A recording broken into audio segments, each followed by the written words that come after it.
ஒரு 7 கோடி வாங்குறது வந்து இவருக்கு என்ன ஏதாவது வைத்தறிச்சல காண்டான்னு தெரில.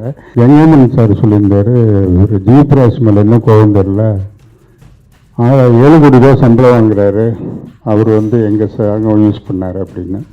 அந்த ராஜா சார் சாங்க அவருக்கு வேலை தெரியலையாங்கிற மாதிரி. ஜீப்ராஜ் வந்து அவ்வளோ தங்கமான மனுஷங்க. அவர் 7 கோடி வாங்குறது வந்து இவருக்கு என்ன ஏதாவது வைத்தறிச்சல காண்டான்னு தெரில. எத்தனையோ பஞ்சாயத்துக்கு நான் ஜீப்ராஜ்கிட்ட போய் கேட்டிருக்கேன். எத்தனையோ படம், இப்போ ரீசெண்டாக கூட படம் பேர் சொல்லக்கூடாது, நைட்டு ஒரு 60 லட்ச ரூபா சம்பளத்தை விட்டு கொடுத்தா என் சம்பளத்தாக படம் நிற்குதானே, விட்டு கொடுத்துறேன்னு அப்படின்னு சொல்லி எத்தனையோ படத்துக்கு வந்து ஜீப்ராஜ் வந்து கஷ்டப்பட்டு ஒர்க் பண்ணுவார். சம்பளத்தை விட்டு கொடுத்து படத்தை ரிலீஸ் பண்ணியிருக்காரு.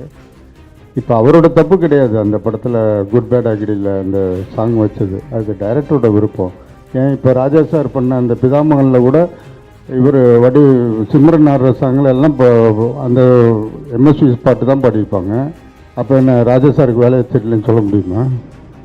கரெக்டு. அதனால் அது வந்து ஒரு காலம் ஜீப்ராஜை தப்பாக எடுத்துக்க வேணாங்கிறதுக்காக நான் சொல்கிறேன். நன்றி, வணக்கம்.